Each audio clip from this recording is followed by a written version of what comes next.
My mom told me not to talk to strangers on the internet, but I'm glad I didn't listen. We are the Certified Noonas, your sisters in the love of Asian entertainment. Hi, I'm Amanda. I'm Jessie. I'm Natalia. And I'm Sky. And it's that time again. The time that y'all can't seem to get enough of. It's what happens about every 5 to 6 weeks or so, where we just talk about all the stuff we've watched since the last time we watched, where we watched it, and if we liked it. It's a simple concept of what we're watching. Yeah, and that's what we're gonna do. So this will be the November edition of what we're watching. And as always, we have no idea who's going first. So we will now pull out the Oracle of all knowing. Siri, good old Siri. Good old Siri. Hey Siri, give me a number between 1 and 4. The answer is 4. Okay, Oh, Sky. Sky. Give me a number between 1 and 4. The answer is 4. Okay. Okay. Sky Twice. I get to go twice. Give me a number. Stop it. Give me a number between 1 and 4. It's 4. Oh my gosh, what's happening?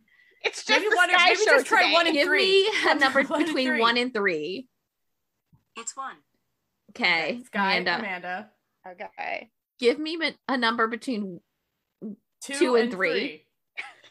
It's 3. Okay. Okay. Sky, Sky, Amanda, Amanda. Natalia, Jessie. Okay. Got it. Okay. All right. Man, Siri. We need like You're usually so much. dice. You're usually so much better than this. We do need a dice. It usually like almost seems like it keeps track of it if you do it like repetitively, but Mhm. it's the first time it's done that. It didn't this time. Weird. All right, take it away, Sky. What? So yeah, I guess I get to go first a few times over. Huh? Yeah, you get to like collect Just- everything it's first. all you. I've been in a watching mood, so I have been watching a fair more things. To kick off, I guess the thing that I randomly picked up yesterday, I've only watched one episode of, C-drama called Wisher. It is on IGE. It's obvious that it's supposed to be set in the future, but not like too far to where the cell phone light on stuff. Sorry. I cut you off what is completely. light on? They have like a light on series that's supposed to be like all their like thriller stuff. It really might be, as far as how far in the future, to where, you know, the cell phones are like clear, and then when some like that level of future, really not Future that far. light. Future-esque. But it all just centers around, there's an app that randomly has downloaded on a lot of people's phones where you can wish for things, but then you have to go do a task. That sounds really foreboding, but the task is not like anything bad or questionable. It's logical. As far as what we've seen in episode 1, there's like a reporter. I mean, there's things. It's obvious that it's supposed to become more of a thriller thing eventually. Mm-hmm. I mean, from episode 1, it's hard to tell, and I can't tell certain things, but it definitely involves a couple of college kids. The setting's really interesting. A lot of CGI just to show the fake city.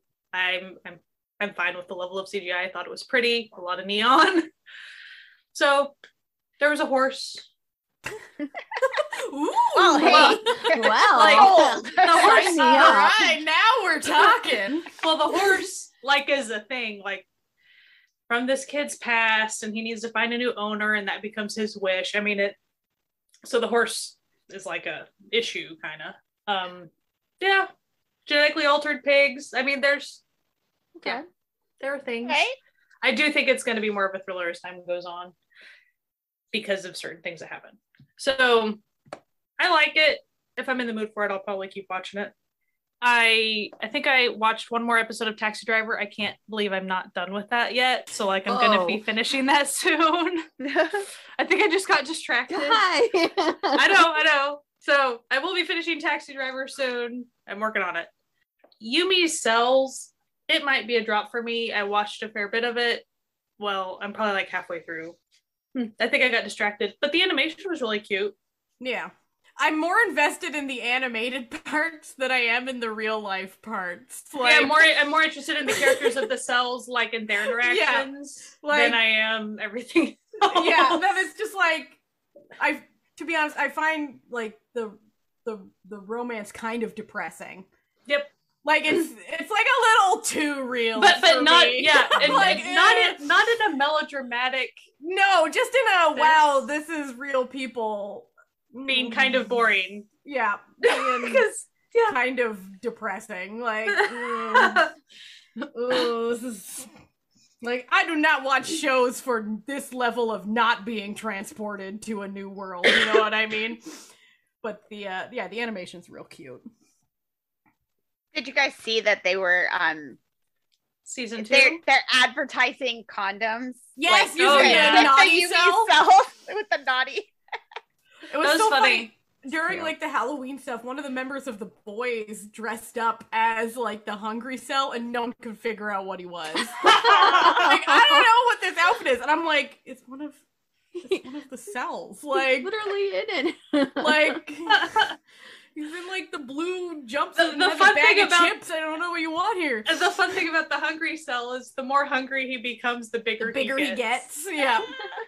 So that he becomes like, you know, King Kong level of destructive when he's really hungry. And I've seen some clips of like the voice actors. They were recently on a radio show together for an interview, and so they were doing their voices. And like one of them is also the narrator voice, so the way he was able to switch his voice really quick. It was cool seeing them interact. I always get a kick out of watching voice actors interact in person. So Me too. I guess I love UB cells, but I really like the cells part. Yeah. And it's like, this isn't to say that like the live action actors aren't doing a good job. Like they are. I'm just not in the vibe, you know? Yeah. Like the vibe is just like It's very singularly all we have is the romance. That is the only story that is occurring. Whereas in like the cellular world, they got all sorts of shit going Yeah. on. Like they're doing all sorts of wild stuff. And there's like a bad type of cell that's like a villain, and there's just all these other things going on that's just more interesting. I binged the mini series, The Great Shaman God Yeah. Oh, I liked it so much. I loved it so much. That's on my weekend plans, is to finally binge that. And I'm glad I waited to binge it, because I'm pretty sure I would have been really frustrated. Like I like purposely was like, no, I'm waiting until it is done and then do a straight binge. Like one half an hour episode a week. I can't do that. I literally watched the entire thing in one sitting. So there was no way that I was going to last every week. No. Yeah. Nope. It was really charming, and I liked the way they had, you know, those types of shows, they have their own, kind of like how shows with fantasy or magic have their own rules. The type, you know, shaman type supernatural shows, they kind of have their own sets of rules or sets of describing things too. So I liked the way they did all that and showed it. I thought the effects were cool. The fighting was good. I mean, like, I thought it was all great. And the acting across the board was really good. I really enjoyed it. And I think it's a great one for people who don't know if they even maybe like that genre very much. Like, that's a good one to dip your toes in to see if that would be something you'd be interested in. I thought it was kind of like Let's Fight Ghosts in a way, except like it's obviously geared towards high school students. Like the major plot points in the show are geared towards those high school students and what happens in high school. Like, so you get that kind of, it's a little bit younger, but it doesn't like mess up your viewing or anything that way. Right. And then that said, there are very real difficult issues they talk about, like the struggles of grades and the link to suicide. And yes, that became like a supernatural tie, but we know that that's a real thing. And the way they would discuss it was appropriately reverent and stuff. Like everything was handled very well. It didn't make it weird. I mean, I really like the supernatural aspects. But the message, I did think they did a really good job with. So I do think it was for high school students essentially, but it, you know, you could still enjoy any it. age watcher. No. Yeah, you can definitely watch it. You just like you're like, oh, that's who really needs to be listening to these things, you know? You're like, Mm. I get what they were doing, and I'm for it. Like it was like, I like that what they're doing here. It's a good thing. I also randomly binged The Novelist. I don't know why. I don't know why you did either. Well, I was curious about the plot. I know that seems silly, but like, sorry, it's just giving kind of like I watched the porn for the plot, like, you know, like I know it's not porn. No, but that's not exactly. It's not exactly. I know. That's my brain, where my brain went because of its other. I know. So the reason they're laughing is because The Novelist is also like, was the story? Was it just a novel before? The Pornographer was the original like title of the story. Yeah, that's like the direct translation of the title. And that's very much The Novelist. He writes porn novels. I mean, same. But the relationship they have, as far as someone that's very lonely and someone realizing that that other person is very lonely and seeing them as a charming person, like, I liked those aspects of it. I thought it was very human. So yeah, it's actually like not a bad show. Like it's a really interesting show. It's just when you told me that you watched it, I was like, what? Really? Because it looked interesting. But it actually is a pretty good. It's very adult, so it's kiddos. Japanese. No kiddos. Is it on? No kiddos. Vicky? Yeah, it's on. Yes. Going to be Vicky. Okay. It's been on Vicky for a little while. There might be a movie or something that Vicky's touting in the coming soon. Maybe that's what I saw. Because there is a prequel to the show. So really? Yeah, I forget what it's called, but it's about like the agent guy, like his agent. Yeah. And him before the events of The Novelist. So along with The Gods, those are two movies that I've wanted to watch for a very, very long time, and I've just never hunted them down. So they're two movies. One is called Along with the Gods, Two Worlds. The second one is called Along with the Gods, Last 49 Days. They both exist on Vudu with ads for free. So the first one I think is on YouTube for free. Oh, really? It used to be on Canadian Netflix, but I don't think it is anymore. It isn't anymore. I was mad. Oh, no. Yeah. They're coming to Vicky soon. Good. I think Vicky's gonna be the most expensive spot for them then. So along with the second one is on Hulu at the moment, at least for USA. So that's where I saw that, and I was like, well, I have to watch the first one first. I really, really enjoyed them. They were not quite what I thought they were going to be.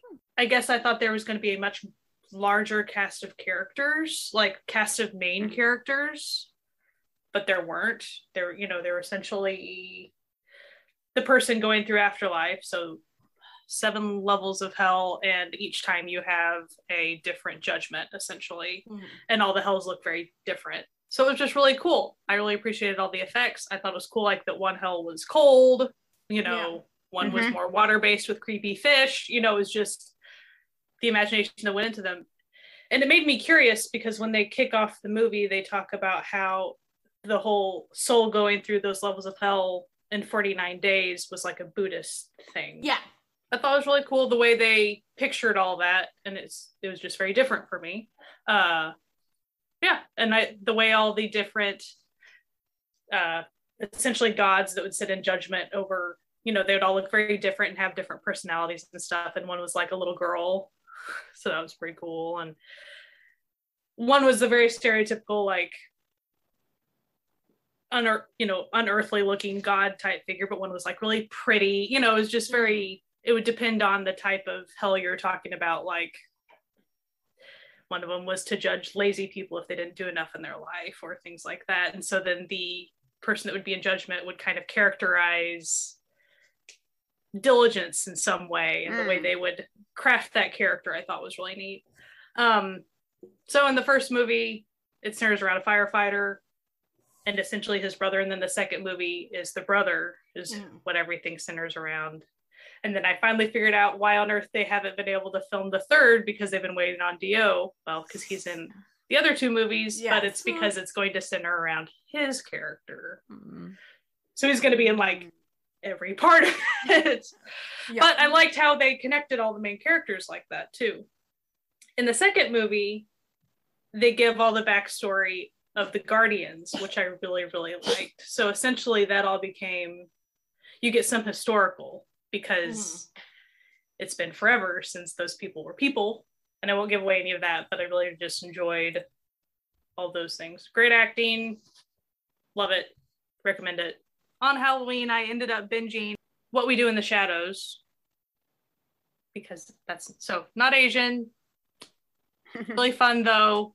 I really recommend it. It's essentially The Office with vampires. Okay. It is literally, they have a documentary crew. They talk to the camera. Was it on Hulu? Yes. Yeah, I really, really enjoy it. There's 3 seasons. I'm sure there's going to be a 4th one based on how season 3 ended. Yeah, it's great. It's pretty much centers around 3-ish main vampires. There's a 4th who he's an energy vampire and he dresses like a very normal human. And then pretty much their human familiar who's a very nice fluff ball of a person. And he just, the whole reason he's been with them for 10 years is because they promised to make a vampire and they haven't yet. And he's like really classic caper. He's such a nice person and he just wants to be a vampire and they keep putting it off and it frustrates him so much. You get visiting vampires and all this stuff. There was one episode, there was a vampire council and there were so many cameos from famous people that I just was rolling like, and they weren't playing characters, they were playing themselves. Because I'm just, you know, all of a sudden Tilda Swinton is there in vampire garb, and I'm like, oh, I wonder what they're going to say her name is. No, they introduced her as Tilda. Listen. If there was one person on this earth that I would 100% believe was a vampire, it's Tilda Swinton. Like, if she told me herself, like, I'm a vampire, I'd be like, you know what? That seems fair. Well, that's every single other cameo, like. And they had like Wesley Snipes through Zoom, like it was hilarious, and the whole time it was cutting out. I mean, the way it was great. So I really, really recommend it. Not for kids, I will say that. I also picked up a web drama called Your Playlist because Yoon Sang-ha is in it from Astro. Only the first 2 episodes on Viki when I was watching it were subbed. Super short, of course. Pretty cringy because whenever, you know, so I'm watching it for Yoon Sang-ha and his character, whenever he got introduced, he's an idol.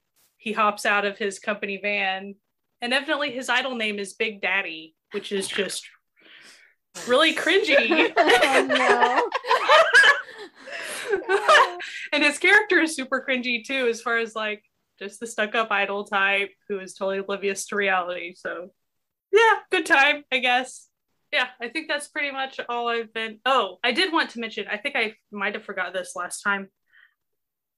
I like spy movies and shows. I think I have a really bad track record of finding, because I think I pick up the ones that are too comedic because I want a little bit of comedy. Anyway, I say all that to say I watched the movie Miss Danger because I saw it on Viki a few weeks back.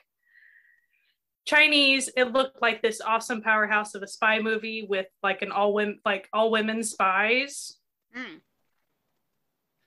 It was really bad. I would not I mean, now if you want to like grab an alcoholic beverage and watch it for funnies, go for it. But one of those, I understand. But I really thought it was going to be like they are a team at the start, and I thought that was going to be pretty much the whole thing, because it was like, oh, and it was very, you know, like how in anime you have all the fan shots of women's bodies. Yeah. Very similar thought in this movie. Fan, you know, male gaze of the camera a lot. But also plus the level of like, you know, the fan blowing on the hair thing. Like, the thing is, it's like that can, if it's done like satirically to sort of satirize the male gaze, that can be so effectively funny. But when it's just like we're gonna blow this skirt around so you can see these panties. Then you're just like, Yeah, like in the Charlie's Angels movies where like, the girls are like walking, but it's very obviously like we are using our sex appeal now, right? And you're like, okay. Well, and so gotcha. So like I was fine with it at the beginning, that because that was an aspect of the way the team was functioning. They were trying to use their sex appeal in order to seduce people to do certain things. So like I get it kind of, but the way it was filmed was very like, and it wasn't supposed to be satirical. And as it went on, it was just extremely depressing, and it ended up being not a team thing. It was just centered around one of them, really. It was not a pleasurable time. I really don't recommend this movie. I say all that to say, if you happen to know of any awesome spy stuff, let me know, because... she's desperate. Or even... Because I feel like I've even seen at least a part of that new Mission Possible movie. Mm-hmm. It was way... I'm saying this. It was way too comical. Like, I'm fine with the balance. Yeah, I'm fine with a lot of comedy, but I gotta have spies that actually know what they're doing. If you have any great spy stuff, and I will say I haven't watched. Like, isn't there a spy one that like Top is in? Oh, he's in Iris. Iris. Like, I haven't watched Iris yet. So like I admit that. So I probably need to pick that up sometime. I think I've only watched like one episode of that, and it's like been a while. Yeah. Oh, a while. I watched a few. I think I made it through 3 or 4 episodes, and then it was just darker than what I was interested in, and I was also bored. But I felt bad because I kept pushing through for Top, but because he's good in it, he's fun. But like, you can only do so. Like, you can only do so this much. Is not me. What about is the K2 a spy thing? Yeah, the K2 is a spy, sort of a spy thing. I haven't watched that one yet. It's less a spy thing, and it's more like ex-spy, now a bodyguard. Okay. But like, yeah, I just always get really disappointed when I see one that I think will have an okay balance of comedy and spy stuff, but then it ends up just being like, wow, these are really crappy spies. Like, they would be dead. They would be very dead. Yeah.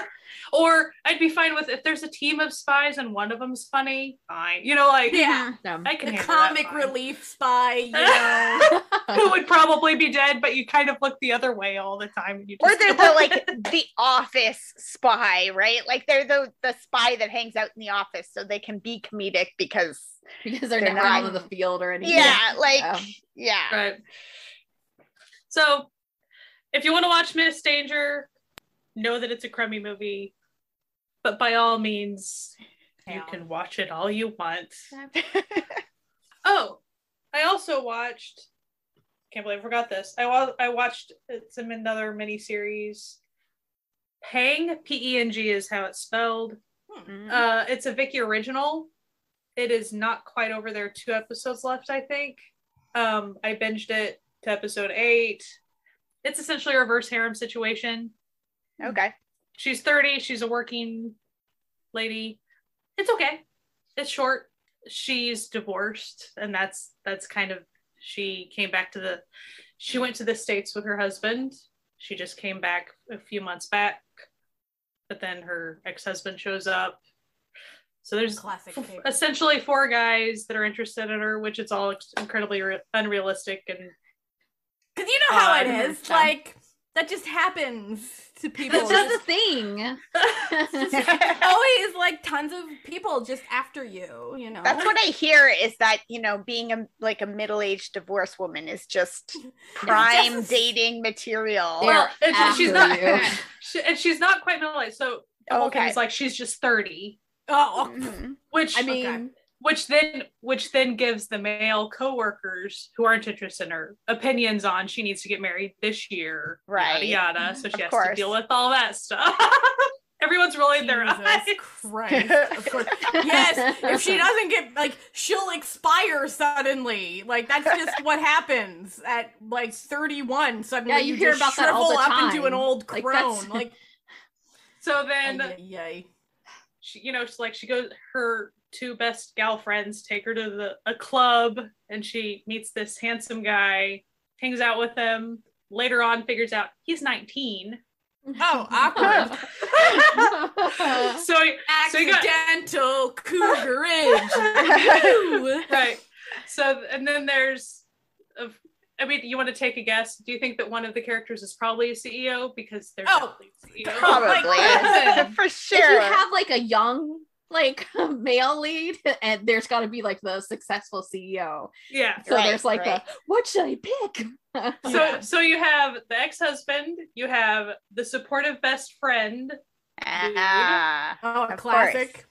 But getting all the tropes. He's sure pulling the whole like, but I was there for you and now I like you. Oh, boo-hoo. Nobody cares.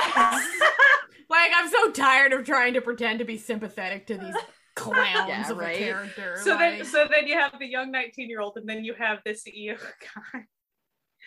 Anyway, like the reason I picked it up is it was obvious that her being a little older rather than like, 21 dealing with this. Mm-hmm. Not that 30's old, because it's not. It's super young. Really not old, people.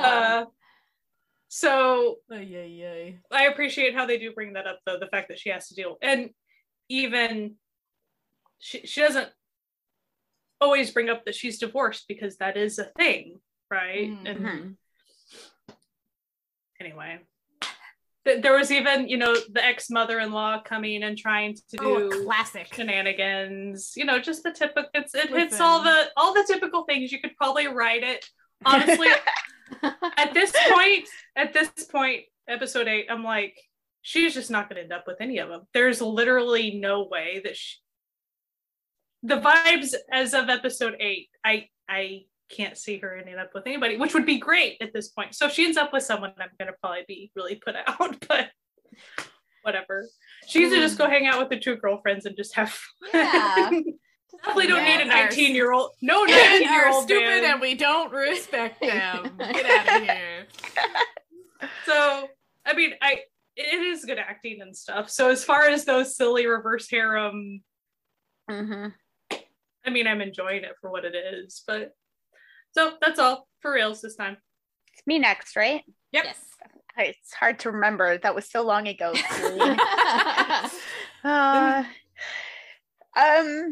Okay, I finally finished The Rational Life, C-drama on Netflix. I've been chugging away at it, which makes it sound like it was boring, and it wasn't. It was just that it was. Sometimes you're not vibing, man. A lot, sometimes you're not vibing, and it's fine. Exactly. So I sort of hit my moment, and I just plowed through it and enjoyed all of it. It's just very good, very enjoyable. I mean, super Noonas romance. She's like 12 years older than this guy. There's a great moment where like his mom and her mom unknowingly become friends, and they're like going, I have a single son, I have a single daughter. Oh, what year are they? Year of the tiger. Mine too. Perfect. Oh, okay, we'll set them up. And then the older mom's like, she's going, yeah, because I mean, we really have to get them on this because they don't have much time, whatever. Because like, so the younger mom's like, what? And the younger mom's like, I mean, he's got lots of time. I had him late in life. And she's like, hang on, because there's an age difference between the 2 moms already. And the mom's like, what do you mean you had him late in your life? And she's like, oh, he's like 24. And she's like, what? It's a cute show. It's a daughter cute show. Can't marry a 24-year-old. Unbeknownst to her, the 2 of them have at this point started flirting with each other. He's been in love with her for a while, but it's really nice. It's a very nice office story. And that's the main focus, right? Is her career. Like, you start off with her career and how it gets tanked by men in the office being men. It's always men. And then you get, helps her in the office, and then he comes to work for her, and then, he's this good sidekick kid helper, and, and she really respects him as an employee and a friend, and they grow a really strong friendship. And then he starts to be like, I'm into her. And he basically, like, they're never working together and dating. Like there's a little bit of like he's already reached a point where he's like, no, like this was good. It was good for me to have, but like it's time for me to move on in my life with my actual life goals and job goals and stuff. So there's never that like power imbalance thing really of like her being the boss and stuff.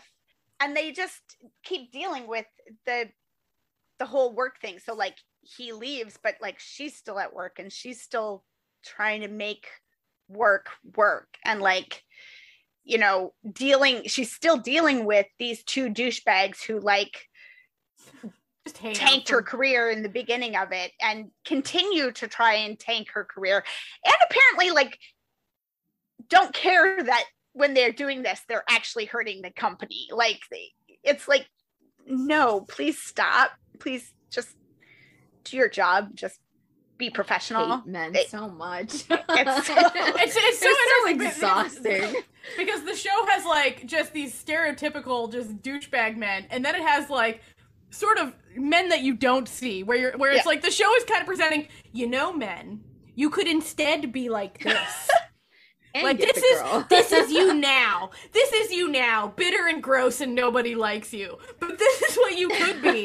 Just like a cool, nice dude that women want to spend time with. At one point, a new boss comes into the office and he's very impressed by how competent she is, how great she is. I mean, and that's like the main story here.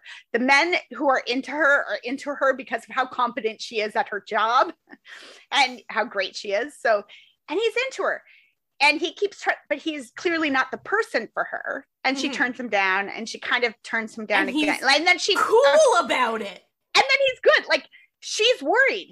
And it's nice because they show like she's worried going back into work the next day. Like, I turned him down. How's he going to take that? And he's just doing work. And she keeps waiting for the other shoe to fall. And he's like, you're good at your job. And I can take no like a human being. Like, this is, I'm, yeah, okay. Am I disappointed? Sure. Am I going to tank your career because you didn't want to date me? No, because you're good at your job. And like, and that would be you're like, insane. What? That would be insane, you see. Yeah, so, but it's so good and so enjoyable. My only real complaint is that it's such a slow burn and it's really great. And the two together are great. The kissing is atrocious. It's absolutely atrocious. And you just... Yikes. He is working so hard. Was it filmed during the pandemic? I have no idea. Don't know. Maybe. Well, I didn't know. Sometimes I wonder if that affects things, honestly. That's why I ask. But I mean, like, you're still already up in each other's face. So, like, true. Move your lips a little bit. 6-foot bubble. They're done. Like, they're doing the, like, big, like, finally they're going to have this kiss. And he, like, pushes her up against the wall and you think, here we go. And then it's pancake time. And you're like, what? No. Why? Well, I feel vaguely unfulfilled by this. Okay. Yeah. So that was a little disappointing. But overall, the show was great and very, very enjoyable. And is it a C-drama? Is that what it is? It's a C-drama, yeah. It's on Netflix. So, you know, easily accessible. Also on Netflix, I started watching Pike's Spirit, which is a docu-series about soju, basically, and beer and Korean drinking culture. So the first episode has Jay Park and Loco are on as guests, and they're all having Korean barbecue. And I learned so much about Korean barbecue and about soju and the way that soju is made and about just all kinds of stuff. It was very educational, but also fun to watch. So I found the second episode a little bit more boring, but I'm gonna, keep it as something to pop on every once in a while and learn new things because I felt very educational. He's always so interesting. Like he's always so fun to watch. He is. So I will say for the vegetarian vegan contingent, we're used to it. There's a lot of real close-up shots of like cooking raw meat and stuff, and you're like it was a little rough on me, and I was like, I don't even feel like, strongly about this, but all right, thanks, I guess. I mean, it was very artistically done. Like it's very, very artistically fancy the way they shoot stuff. But I watched the entire series of Hannibal. Like I can't be grossed out by anything. There you go. True. So I started watching Doom at Your Service finally, which I always kind of planned to maybe watch it, but sort of right around the same time, and perhaps these things are all connected. I don't know, but they started recapping them, and then like 3 different people on my timeline started watching it either for the first time or rewatching it. So yeah, I've seen a lot of people like talk about it. I'm like, wait a minute, what? Yeah, didn't that end like a month ago? What's going on? It's been like a decent amount of time since it ended that I'm like, huh, okay. It's weird you all like did this at the same time. Yeah. So then I thought, well, I guess maybe all these people listen to K-Bay and they're just like, maybe it's time, Sure.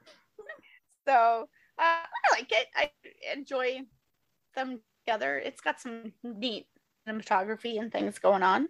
It's really 2 shows in one show because there are 2 distinctly different plots going on at one time. And the 2 different plots don't interact except by the fact that characters know each other. And you watched it airing, right? Yeah, I watched it while it was airing. I had like a group watch with some friends.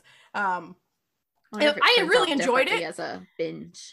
I wonder, like, because it's just 2 distinctly different genres of show that are just it's like someone wanted to make 2 different shows, but the production house was like, you can only make 1 show. So they were like, well, I'm gonna do both. And then did.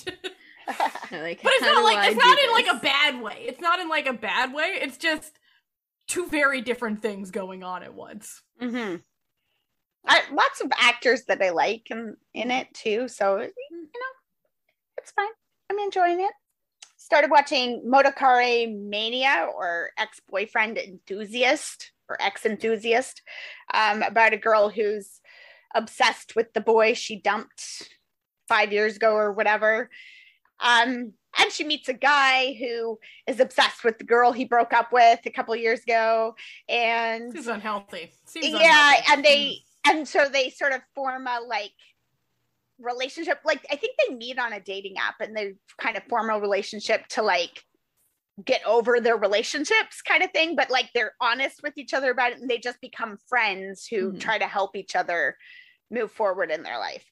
And then she gets a job working in this real estate office, and one of the guys is away on a business trip or something. I'm not sure what kind of business trip you do when you're in real estate, but okay. And because we're not talking like real estate speculation, it's like they sell houses. It's not, but okay. He's gone for some reason. And when he comes back, it's the ex-boyfriend, and she has to work in the office with the ex-boyfriend. Of course.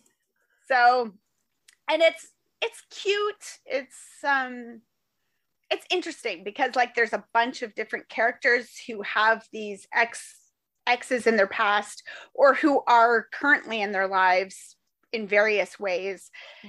And just the different way that those relationships affect your ability to move on in life, your ability to do things. It's good. It's cute. It's kind of got a bit of a Yumi Cells sort of thing going on, where the main characters have multiple versions of themselves having conversations with each other. So like they're all in costumes and stuff, and it's like, this is the rational one, and this is the sexy one, and this is the, so like sexy one's like, just bang him and get it out of your system, and like rational one's like, that would be very awkward in the office later, like so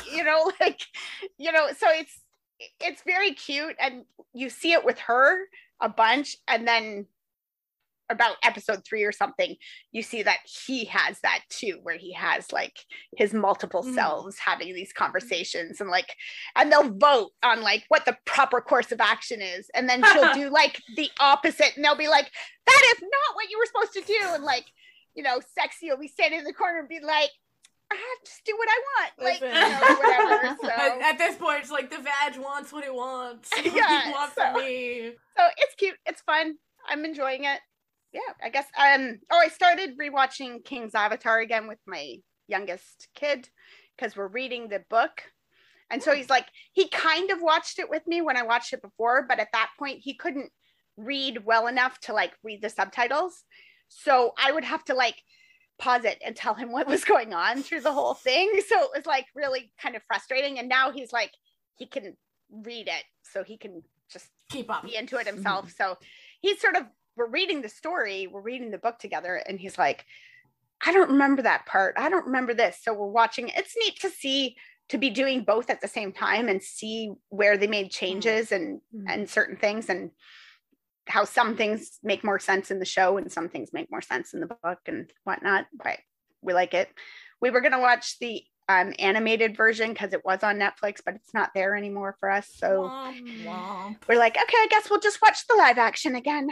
Wow, that's fast that it got pulled. Yeah. That's quick.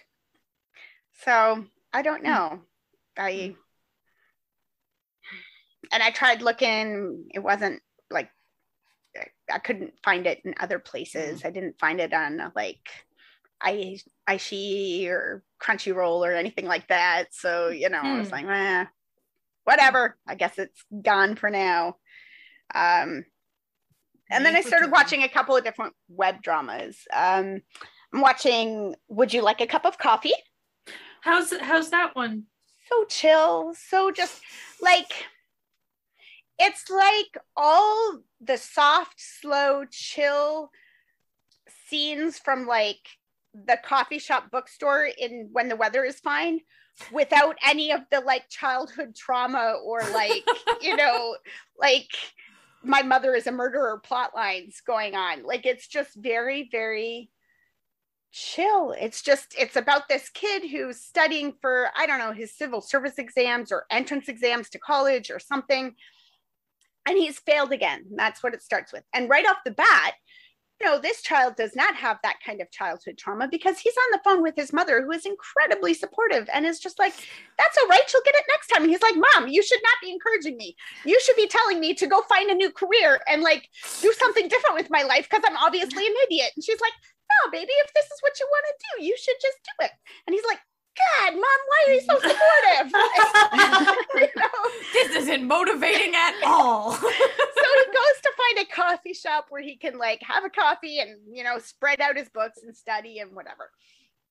Finds this little coffee shop, corner, hole in the wall place, goes in. It's just very, very chill. Like, dark wood and light walls. And there's a record player in the corner playing like smooth jazz, and this old guy, like 50s maybe, behind the counter, and he comes in and the kid says like, I'm just me, there's a table for 4, do you mind if I take up a whole table?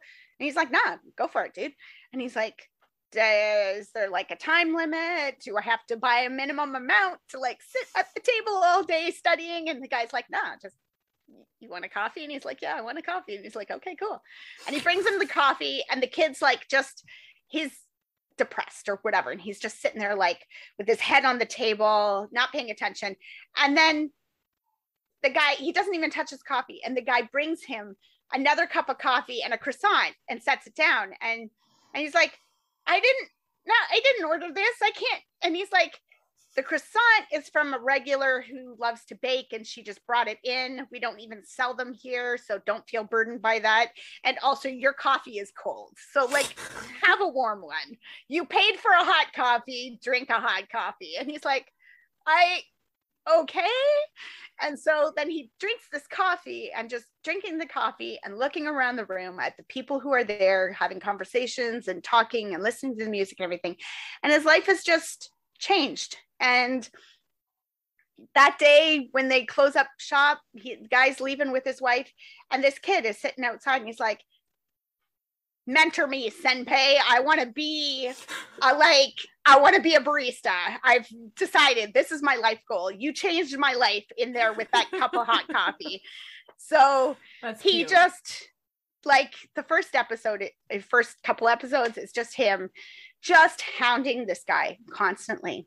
I want to be a barista. Do you know how to be a barista? Sure, I can figure it out. And he's like, yeah, like, how hard can it be? It's a coffee machine. Like, whatever. And he's like, I don't need you. And his wife is just like, baby, like, just humor the kid. Like, so he does eventually hire him and then takes his wife out for lunch. And she's like, isn't this nice? We've been out together in the middle of the day, like, for a decade. Isn't it nice to be together in the daylight? And he's like, I guess. I suppose. So it's just cute. There's lots of actors and actresses who have kind of guest roles, like as customers coming into the shop, and a lot of people that you'll be like, oh, it's that person, and it's this, you know, and just the kid learning life lessons, like, you know, trying until you figure it out and not giving up just because you can't do it the first time, and you know, and the boss is just so chill and so like, okay, it's like, a vibe. It's a vibe. It's very, yeah, it's very easy watching. It's like easy listening, but for your eyeballs. So, and Bite Sisters. I started watching Bite Sisters, which is about 3, I don't know if they're actually sisters, but they're vampires and they hang out together, and they've been hanging out together for like centuries. So they call each other sister, and they run a clothing shop, and it flips a little back and forth between, as like, vampires do. Those vampires running clothing exactly. shops. So obviously it starts out in like Japan occupied, like 20s kind of Korea, where like Japanese soldiers are being dicks to young schoolgirls, and she takes care of that. Being a vampire, she makes that stop. And then it flips to now, and she becomes sort of famous on Instagram. And then through that starts helping young girls and to be better versions of themselves, to have better lives, to whatever. And then around episode 3, they introduced this like stalker dude, and you're like, what's this about? He's obsessed with her because he met her when he was a child, and he knows that she has not changed at all. Yikes. But also, he is apparently her reincarnated lover from the Japanese occupation time. Of course. So, of course. He comes in for a job, and her older sister's like, hang on. And she's like, you want to work here? And he's like, yeah. And she's like, so that means you're going to like stop hanging out on the street corners, like taking pictures of us and pretending that you're not. And he's like, I don't know what you're talking about. And she's like, okay, you're hired. Come back to work tomorrow. And he's like, okay. And then she's like, she turns around to the youngest sister, and she's like, oh my God, she's going to die when she comes to work tomorrow. It's going to be great.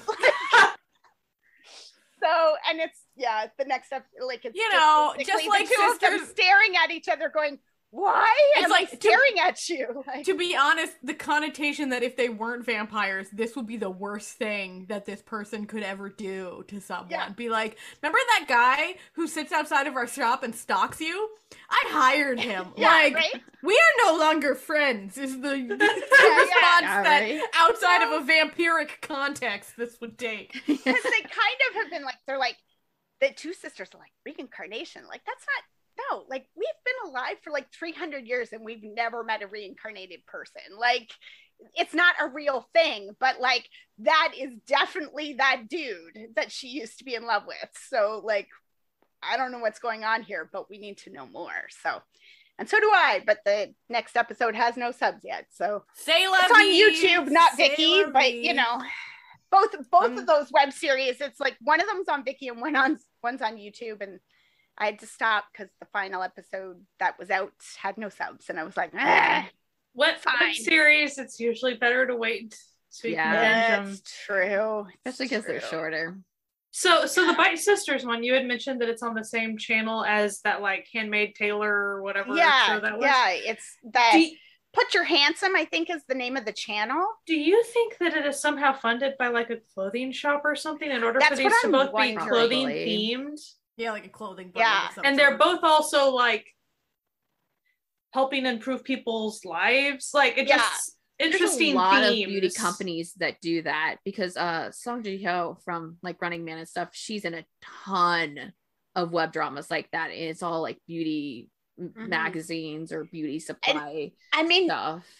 Neither one of them was real obvious to me as far as like doing like labels or anything. Like you know how usually when you watch one of those web series that is an advertisement, you can tell, right? Because like every episode you see the like this brand, wow, it's so expensive or whatever, you know, and you're like, not really, ha ha ha, whatever. Like the clothing in the shop is all very clearly themed, like color wise and stuff. It all goes together. It's all a very clear style, but I've never seen anything that, you know, unless Bite Sisters is an actual brand in Korea that, you know, I just don't know about, but which maybe it is, but because that's the name of their shop is like Bite Sisters. But yeah, like it's got it. There's got to be something there because also the channel is called Put Your Handsome On or something like that. Right. Like so, it has to be a type of beauty brand or something or a fashion brand. So I don't know, but or because why else would they, you know, pick that theme ongoing? Also, all like so far, it's all supernatural themed as well, right? Like they haven't done it's not just cutesy rom-com stuff or whatever. It's like one is like, you know, the eternal Taylor dude, and this one's about vampires. It's so, but I dig it. It's very much like the other one. Good acting, well made, pretty scenery. Like, I mean, all the stuff from like the 20s, like that can't have been cheap to be putting together because they got like the cars and the, you know, that sort of weird mix of like cars and buggies going by on the street and stuff, like not stuff that you do without a budget. So right, but yeah, and they're casting too, it seems. Yeah, the guy in it, he looks familiar to me, but I didn't look him up. But he, like, I'm sure I've seen him in some stuff before. He's got that face that you're like, okay. And I mean, yeah, the girls are, it's not nobody's in this for sure. And I think that's it.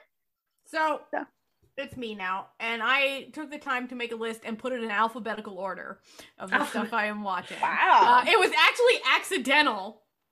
I looked at it after and I was like, all but one of these are in alphabetical order. So I was like, well, now I gotta switch. I gotta just put it all in alphabetical order. Okay, so there's a new Thai series. It just started last week that I started watching. And with many Thai series, it has a really dumb name, but it is what it is at this point. It's called Bad Buddy, this series. And it's kind of like comedic Romeo and Juliet with definitely no suicide plot. Like, that's not going to be a thing. That's not the GMMTV vibe. It's basically about these two guys who are the same age, whose parents hate each other, and they live across the street from each other. And they go to the same university, and their two, like, department cliques are always, like, fighting each other. But they don't actually, like, really, they, like, pretend to hate each other, but you can tell they don't really hate each other as much as like their families hate each other. So it's only like one episode out so far. It was really cute. So I think that's going to be pretty fun as it continues in the same vein that most GMMTV shows are kind of just silly fun. Like they're usually like pretty easy. Yeah, they're rom-coms. They're just gay rom-coms. That's like the GMMTV vibe of what do the university clubs like snap when they meet each other? Like you would imagine, but no, they usually just come out like punching each other in the face for some fucking reason. Like, it's not really made clear why. Yeah, like, why I bite my thumb at E. Yeah, it's not really made clear, like, why architecture students and engineering students hate each other. I was about to ask if there was an engineering student involved. Listen, this is a GMMTV college age gay romance. Of course there's an engineering student. Are you kidding me? It's like, it's a meme at this point. If there wasn't, I'd be surprised. They would both be taking the same classes though. Yeah, exactly. That's kind of the joke that's being made here, that it's just like, there's no point to this. And they're both like really divergent personalities, so like one's just kind of like a slob, and like, you know, he's like, you know, does the sniff test before he puts shirts on. The other one's like carefully lining up like his desk and like, you know, pressed like, so it's like kind of the opposites attract. Like, our families hate each other, but it's all stupid, and we're gonna secretly become friends and then lovers. Like, you know, like it's your stand, like, that's not even spoiling anything. Like, you watch the first episode, you know where the last episode's going. Like, it's that kind of show. So that's on YouTube, free to watch. It comes out on Fridays. It just started, so enjoy if that's your thing. I've also been watching this. I think out of this list is like my favorite one. So I'm being bold right now. I've been watching Dolly and the Cocky Prince, and I don't know why I started watching this. I think I just sort of like randomly picked it, and it is so good. It is so sweet, and like, just, there's a lot going on in this show.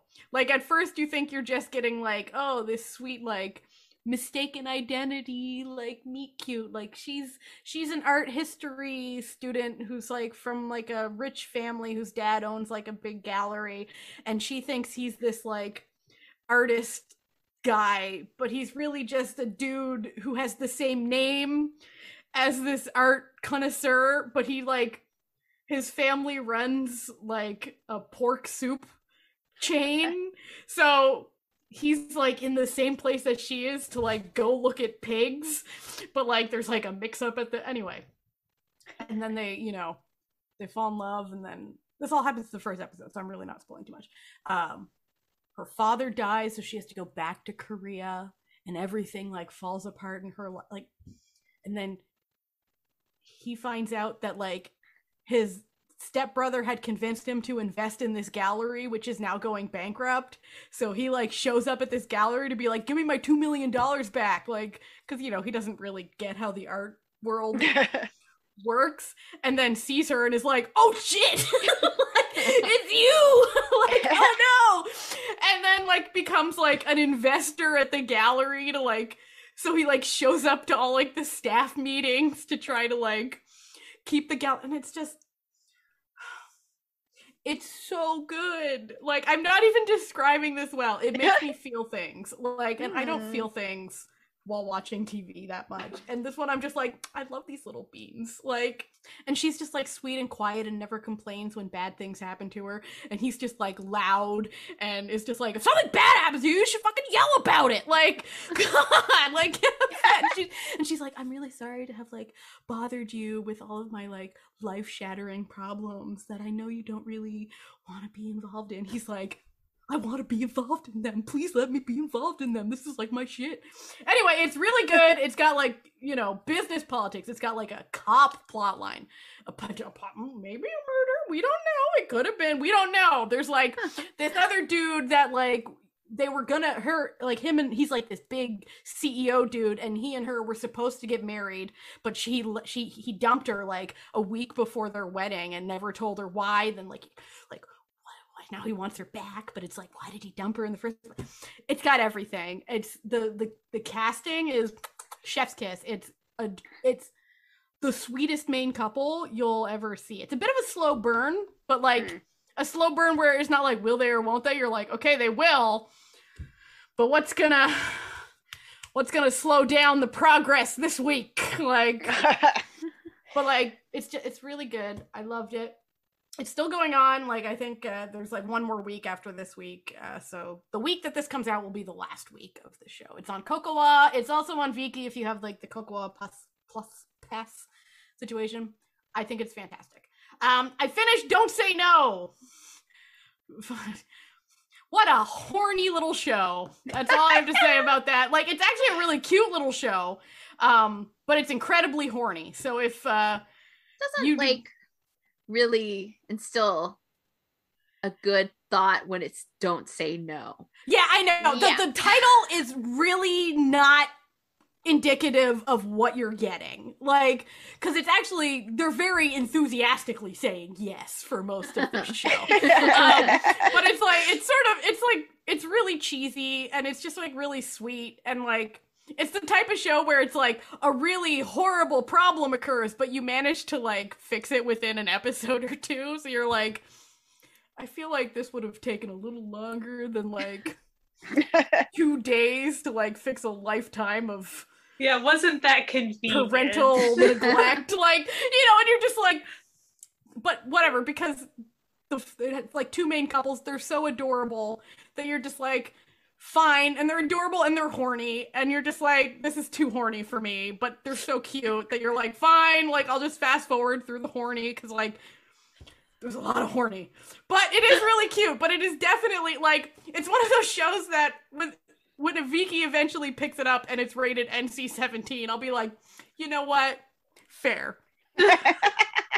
Fair, okay? I've also started watching a Japanese show called Kaida Hatsukoi, which is really adorable. I think I talked about it on our live stream that we just had, that it's about a guy who accidentally confesses to another guy, even though he didn't mean to, and he's not actually in love with him, but like, the more they spend time together, the more they realize they're very compatible.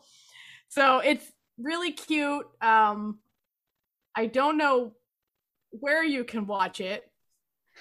It might be somewhere. I'm not gonna put down any claims on that. Also, Don't Say No is on Line TV. Yeah, Don't Say No is on Line TV. So I'm on, is it on iQIYI or WeTV? I think it's on iQIYI.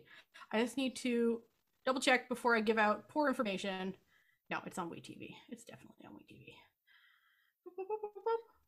Yes. On WeTV, I am watching a C-drama called Once We Get Married. It is the most tropey, like, predictable little show, but for some reason, it's really cute and sweet and really has captured my attention. Mind you, I love contract marriage stuff, because it's like, the one rule in this contract marriage is we're not gonna fall in love, and you're like, oh, there it is! Oh, there it is! There it is! We did it! So it's your standard, like, business reasons contract marriage nonsense. But there's it did something that every once in a while I love, when you take like a typical trope and then they sort of spin it on its head. And there's like a second, like a side character who's like dating a woman who works at his job, and he's from like a rich family. And his mom finds out that he's dating this like woman who works for the company, and so then calls the woman out, right? And so you think, like, because the trope would be the mother's like, I'm gonna pay you to like stop seeing my son, like, and she sits down, so this girl's all like concerned, and the mother's like, how much? And she's like, what? She's like, how much to marry my son? He's such a loser. Please. You're so cool. Please marry my son. You're so much better than him. I'll do anything. I'll be the best mother-in-law. I actually howled laughing when it happened. I was like, no, because like, he is a loser. Like, that's kind of like, she's so much better than him. All he has is money. He's a dumbass. So it makes it, it's a fun little show. It's, it's about a guy who owns like a online shopping mall company, like an Amazon type situation, and he's forced into a, contract relationship with like a clothes designer, because he's like, I'm sorry, Matthew just texted me. It just popped up on the corner of my screen with the line from Venom, because he heard me yell about being a loser. On my home planet, I'm kind of a loser. Thank you, honey. Anyway, he wants to like get this wedding dress designer to like come like sell him one of his imprints, but the wedding dress designer's kind of like a romantic and thinks he's a bit disingenuous. So he's like, no, look, I'm in love with this woman that you like, this hip designer lady, like, and the girl's like, we're not friends. I don't know you. Like, so it's really cute. That's on WeTV. I've also finally been finishing. It's every once in a while I'll start a show and I'll mean to finish it, and then I'll just forget.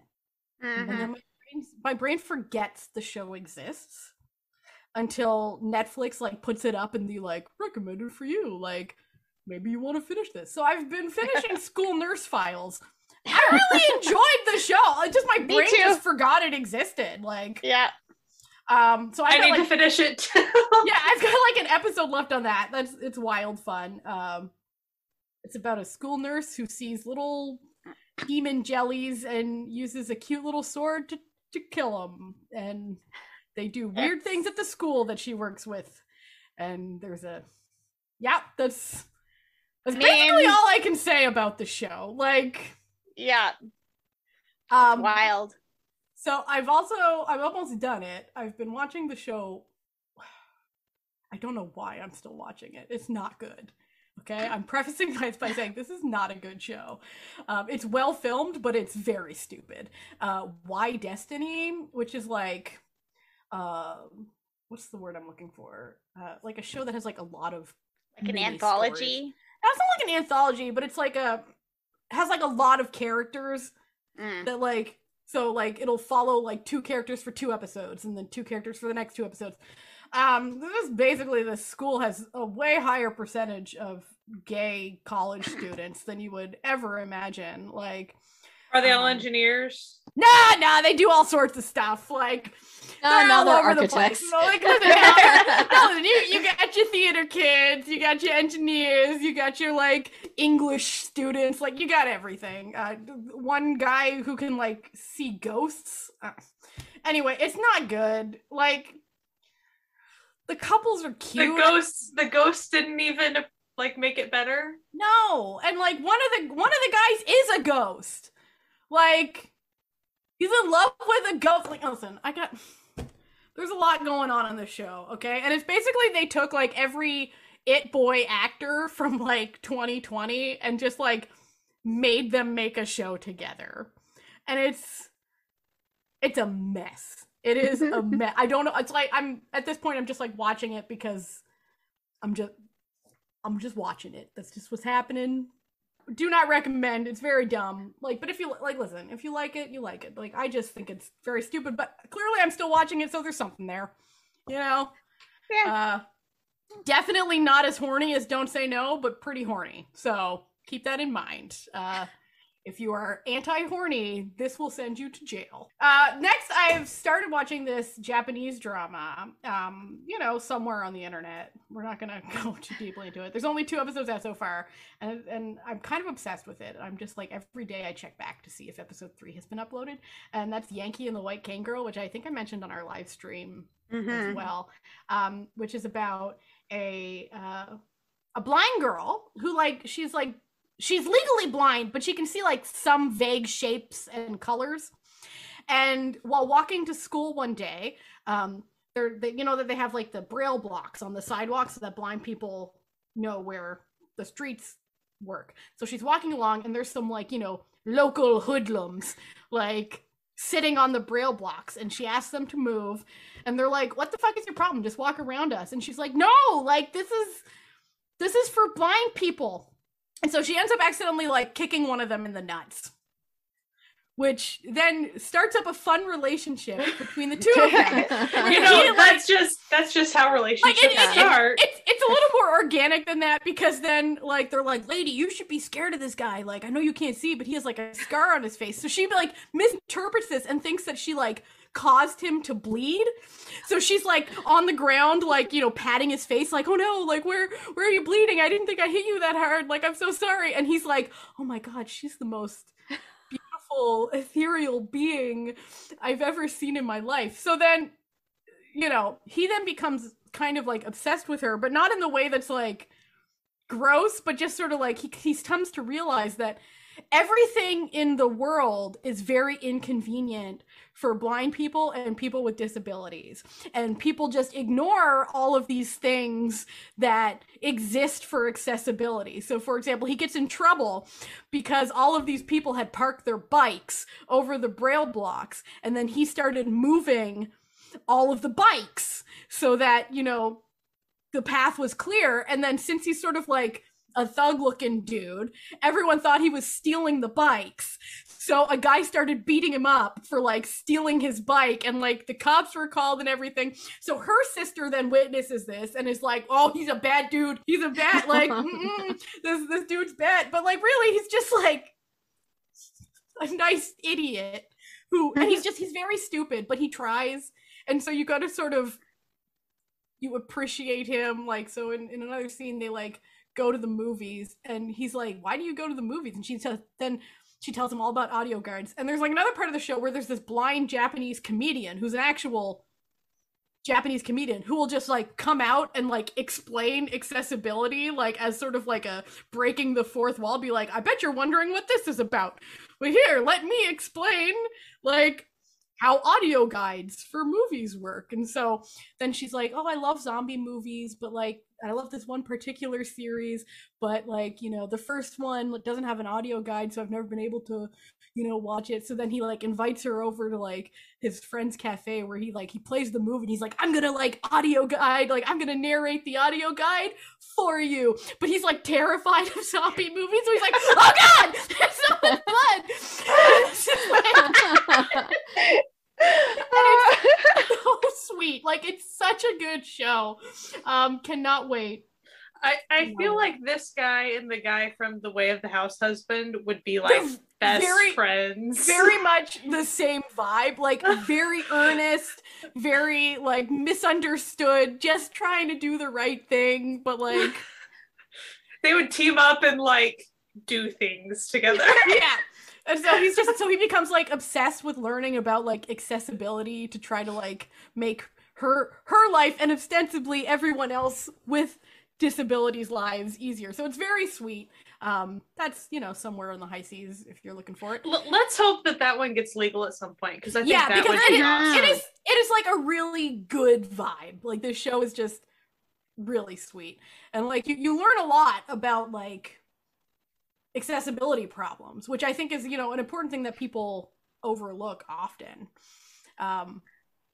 And because, you know, like without them, like, you know, a large, you know, it's not a large percentage, but a large group of people are stuck in their homes, you know, and it's, you know, cute because it'll go like her father's sort of this absent-minded like photographer dude, so she'll be like, you know, she's like, did you know that shampoo and conditioner bottles are shaped differently so that blind people can tell the difference, like, because, you know, like the shampoo has like these dots on the side and the conditioner doesn't, so that I know which one's which. But sometimes it'll be like, Dad, you put the conditioner in the wrong bottle again, and he's like, oh, I'm sorry. Like, that was my bad. It's like, it's just really cute. Back to this is my final one, I swear. Back to Cocoa. I have been watching A Weekender, and I'm a little obsessed with it. Me too. Yeah, but I saved it for you. It's the same one. I'm like a little obsessed with it. It's called Young Lady and Gentleman, and it's like your most standard of standard Weekenders, but there's something really like nice about it. So we were also talking about this on the live stream. It's basically about this girl who goes to be a nanny at this guy who's this widower's house to take care of his 3 kids, and he's like 15 years or something older than her, but there's a spark there. And we were joking on the podcast about how they had this random scene of like them meeting when she was a kid and he was like in his 20s, and how weird it was that it wasn't really related. Well, they actually brought it back, but it wasn't weird. I was actually really impressed, where they were like out at dinner and he's like, yeah, you know, you remind me of like, you know, this girl who did this, and she's like, wait a second, were you that guy? And they're like, I can't believe we met after all this time, like, that's so funny, like, oh, times in a small world.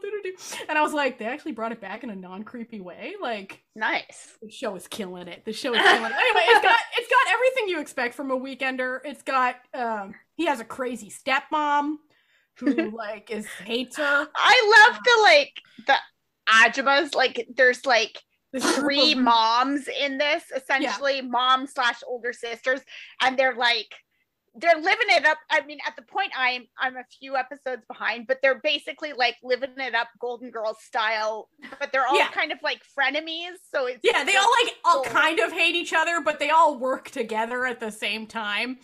Yeah. And then there's like the main couple, and then her stepbrother and his half sister also have a thing, but they all think not the stepbrother with his half sister, the stepbrother with the other guy's half sister. Okay, so it's the main woman's stepbrother is dating the main guy's half sister, but the half sister is 7 years older than the stepbrother, and they're from like a rich family. So her mom, who's like the evil mother of the show, because every show's Gotta have one. gotta have an evil mom. Otherwise, what are we doing here? Is the Weekender no evil mom? What are we doing here? Is like, he's just using you for your money. Meanwhile, he didn't know she had money. Like, he didn't know she came from like a rich family. He just thought she was like a cool older woman who like liked buying him. She was just a hot chick he banged one night. Yeah, and then was like, and they like had a connection. Like, So like anyway, that's like a whole hot mess. The show is a delight. I always make these shows sound less good than they are, but I swear this one. it's like Parasite meets Sound of Music, but not actually Parasite. It's like they think it's Parasite, but it's not Parasite. Where like everyone starts working for this guy's family or gets connected individually, and then are like, oh crap, and then the rich family being like, is paranoid because they've all seen Parasite, so now they assume all poor people are trying to like hoodwink them or whatever. So they're like, they're horrible human beings for getting jobs, and you're like, what I really like about this is that the main guy, like the man, the widower, is very self-aware that he like is kind of has a thing for this younger woman, but he's like, no, I can't. Like, she's like 23. Like, no, okay. I'm just gonna be real nice to her. And then she's like, dude, I think we got a connection. What do you think, huh? And then he's like, oh God, why? But it's really cute. In non-Asian, I am actually watching one non-Asian show. It's on Disney. Huh? It's legal. It's on Disney Plus, and it's called Motherland Fort Salem, and this show is fucking wild. So, for the US, it's over on Hulu. Yeah. okay. It's like an alternative history where witches have become integral to the military power in society, to the point where they basically are the military, and like they're forced conscription of all witches to like join the military, except for like certain dispensations. And it follows like these three women who are, forced to join the witch army to like fight this terrorist organization. It's wild. It is a wild show. So because like witches have become like integral, like society is like matrilineal. Like it's a wild show. I'm really enjoying it. I'm only on season 1. They're not very long seasons, but it's really well made. Cool. It's a really cool show. I say it's on Disney Plus in Canada. It is not a Disney vibe. Let us say that. It was originally on Freeform, which is like owned by Disney. Yeah. There's a lot of swearing. There's sex. There's violence. So it's not, it's on Disney Plus, but it's not on Disney Plus. We're not talking like Xenon warrior witch princess. No. Like, it's like they be murdering each other up in here.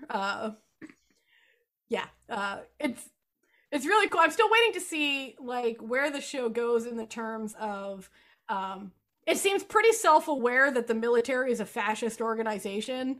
So I think it's really trying to be like an anti-military show, but it hasn't quite figured out that it's an anti-military show yet. So we'll see. I'm just waiting for it to go like, because it's gone pretty fascist. Like, we'll see. We'll see. I'm really enjoying it. So yeah, that's everything I've been watching. What about you, Jessie? Oh, I've been watching some things. In finished, I watched a couple of dramas over the month that I hadn't talked about. The first one is a Thai drama called A Gift to the People You Hate.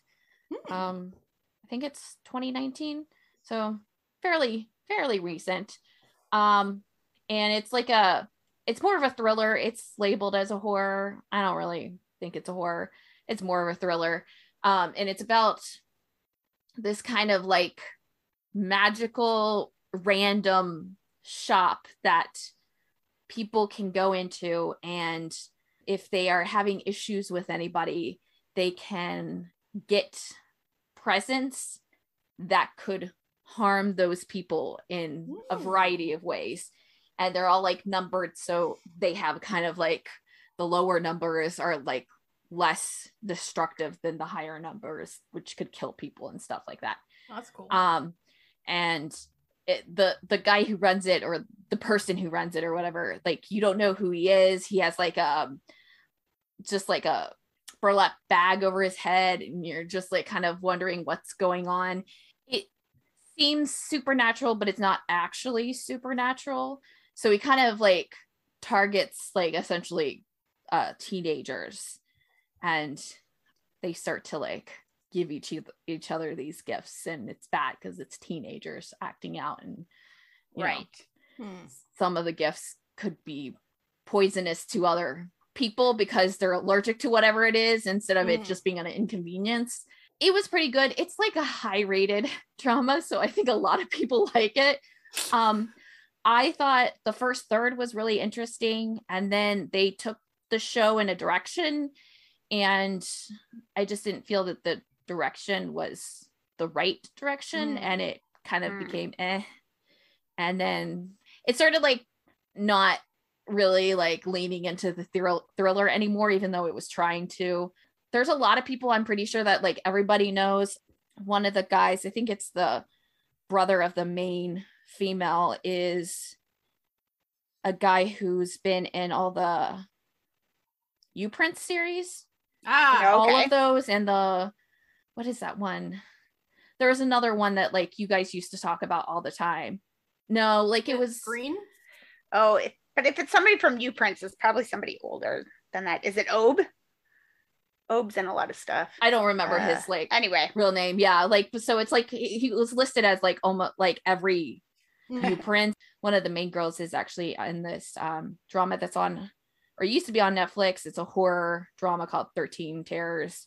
It's definitely like made for kids, not for kids, but like for teenagers, even though it branches out to like stories with the guardians and the cops and everything. That part is not actually like high school geared, because they like start to like really focus on them and then not focus on the high school kids anymore. But it is on all of the like lists I've seen, so like a lot of people like it, so you might like it if you're looking for some sort of thriller.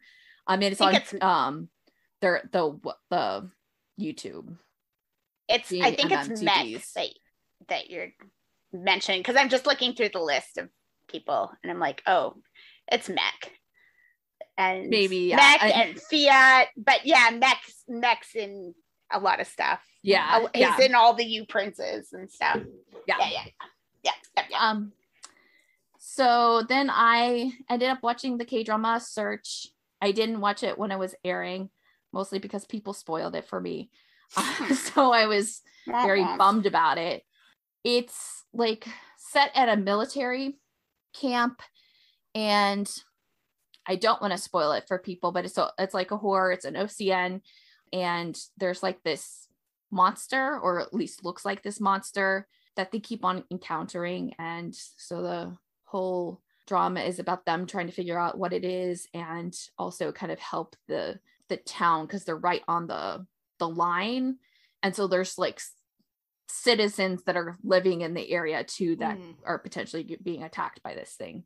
It does have dog deaths in it, just to let you know. This is an FYI, because like the main male lead, he's a handler, he's a dog handler, but they don't really go into like any graphicness of that. But I really liked it. It has Crystal from FX in it. Pretty much the entire cast, you know, they're just in their military garb and you're like, oh, okay, it's you. Ah, yes. I ended up watching 2 Indian dramas that are on Netflix right now. They are both Netflix like originals, so they should be available for every single person. One, it's called Bital, and the other is Ghoul. They're both fairly short. Bital is like 4 episodes. Ghoul is 3 episodes. I figured I would talk a little bit about them just because we don't talk about like Indian shows because we don't really like watch a lot of them. But if you're into horror, I think you would really like at least enjoy them, and they're short. So it's like, even if you didn't like love it, nice. I think they're good. So Bital is kind of like, it's zombies, but it's a little bit different. It's essentially a contractor wants to do something like renovate or something, and they want to open this tunnel that's sealed, and the group of people who are living in the area don't want him to open it because there's an evil spirit in it, and they're like, I mean, as soon as you said there's a tunnel that's sealed, I was like, oh yeah, no. Things are usually sealed for a reason. So, just putting this out there. So like they literally bribe the like military to come to open up the thing, even though like everybody's like, yeah, no, don't do this. And so it's got like kind of like a good like like the town and their spiritualism fighting against this kind of modern mega multi-million billion-dollar person, that type of thing. And then things happen. It gets kind of corny towards the end of the season, so I didn't really like it like that much. But if you're looking for a zombie drama, that it's a good one, and it's kind of a different take on zombies. And then Ghoul is kind of in this like dystopian world where this girl, I can't remember what her position was in like the government. She ends up being stationed at this like maximum security prison, and they intake this prisoner, and things go crazy. Ooh. And it's really good. I enjoyed it. So those 2, if you're looking for some new horror dramas or a little special series or whatever they call them on Netflix, check them out. And then I'm like watching a bunch of stuff that's like airing, like a ton of stuff, and there's still more. That's not typical of you, right? I know, it's really weird. Okay, so first I'm watching Japan Sinks People of Hope, which is currently airing on Netflix, and it is a show that I don't really like that much, but I don't hate it. And by God, I am going to be there and watch every episode that airs, so that somehow, some way, Netflix takes my analytics and makes it known that I want these airing J-dramas. There is a anime, and I'm sure a manga attached to it, and the anime is currently on Netflix right now, and it's been on Netflix, I think, past year or so. But it's essentially about this researcher on like earthquakes and stuff. He has developed some kind of like test, or like figures out some things, and when he's running his tests, he realizes that Japan is probably going to be hit by a catastrophic earthquake that's going to like literally like sink most of the Japan. And so the drama really kind of focuses, at least now, there are only 3 episodes out, it focuses on him trying to get the government to hear him, and like it's kind of like more about like that kind of side where it's like the government trying to get them to like understand that they need to do something, but like he's like, he's the only one who's like thinks it, but in the like, what if it doesn't end up happening, and they've spent billions of dollars to get people or like evacuate people. So it's got a lot of that. It's good. but also kind of goes into like, oh, this is kind of boring now because you're all talking about like scientific and government stuff.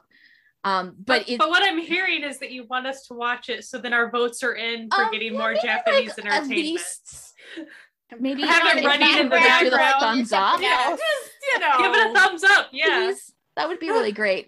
It does star Oguri Shun. I'm butchering his name. He has been in 1,000 things. I know him as the lead in Rich Man, Poor Man, or Poor Woman, but literally, I think he's been in over 100 things, and he's like Kim Won-hee of Japan. Yeah, except for the fact he is literally only 2 years older than me, so he's done all this before he's 40. I'm like, okay. like Dude, I'm pretty sure. calm down, buddy. It's like over 50 movies just alone. Like it's ridiculous. He's been in everything, so you know who he is. So he's a huge name. So it's there. It's airing. This is like big. So give it a thumbs up. Yeah. Go watch the trailer at least. Check it.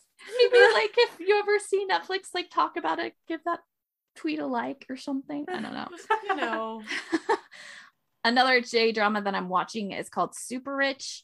It stars the 2 kids from Cherry Magic and a bunch of other people because it's a workplace drama. And it kind of has like almost the same plot as your Rational Life or whatever. Oh yeah. Rational Life, yeah. Yeah, because it's about a woman who's fairly rich. The title is not like it doesn't really work with this show, but she's rich mostly because her parents were rich and they also died when she was like 10 or something.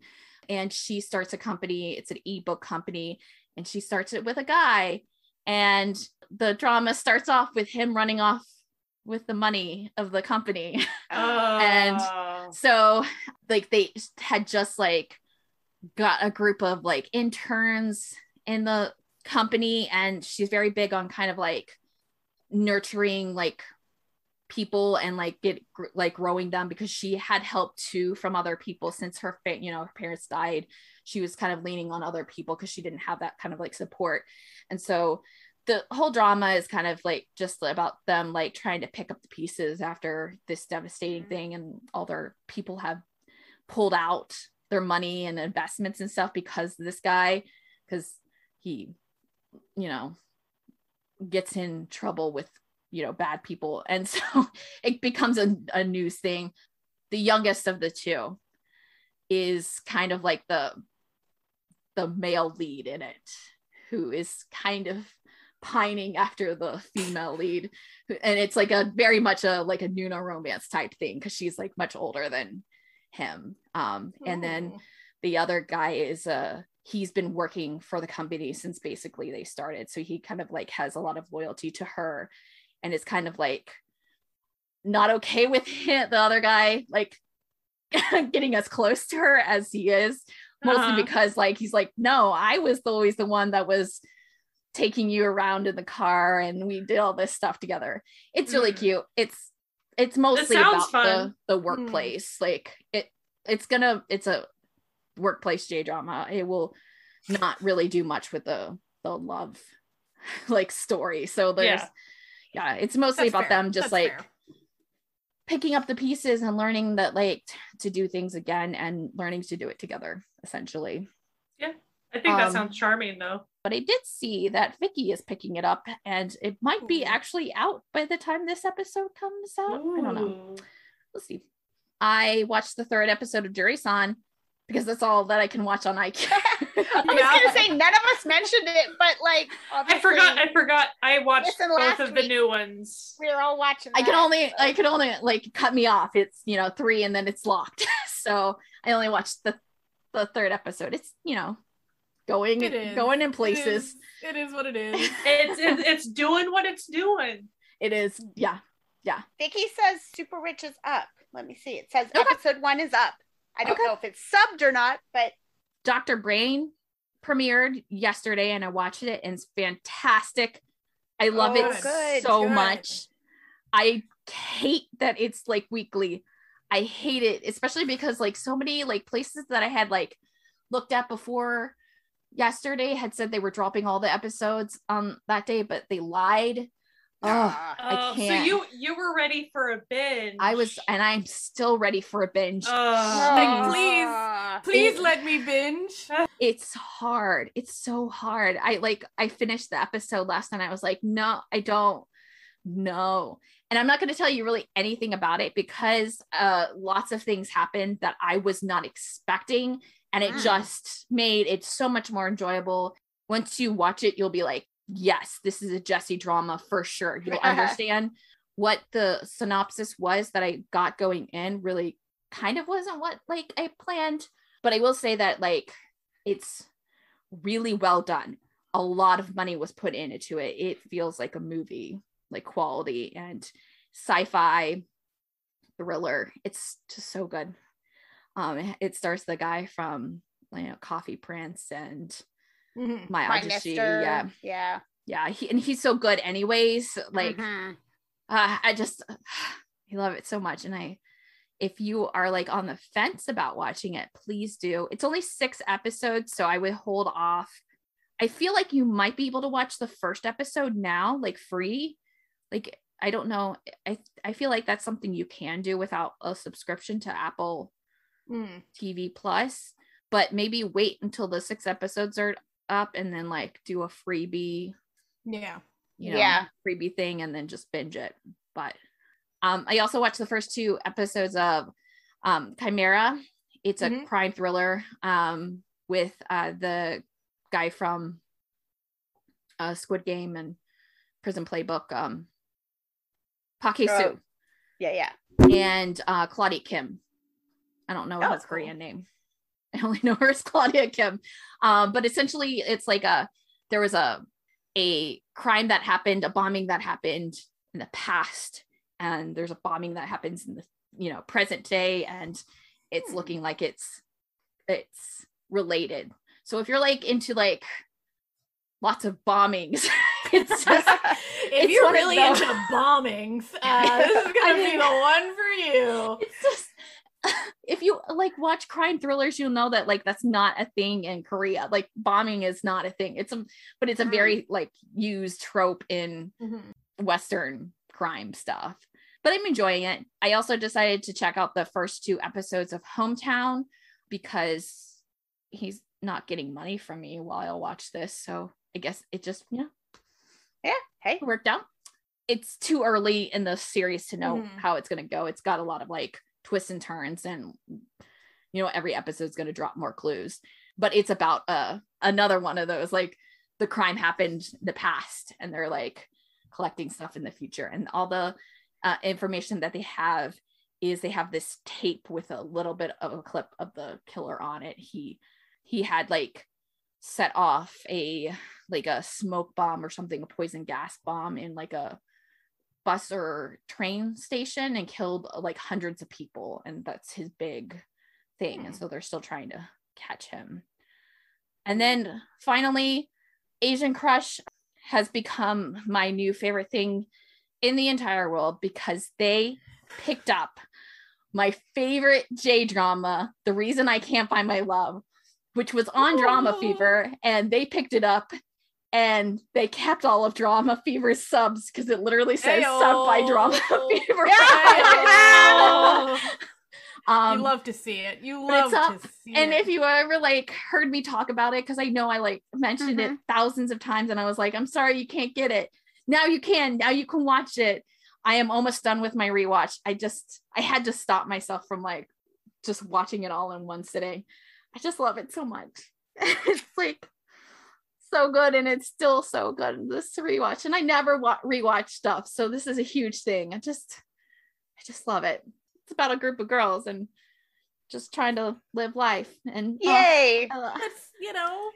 We love a group of girls. So good. So please watch that, please. Yeah, that's it. Lots of new stuff though. Well, that has been what we are watching, November edition. What have you guys been watching? Please reach out to us on our Twitter or our Discord. Come hook up with us. Not hook up with us. That's the wrong sentence. like vibe with us Hang on. over there on Discord. We have some good times, and also, we just love talking to y'all. So those are the places to hit us up. Tell us what you're watching.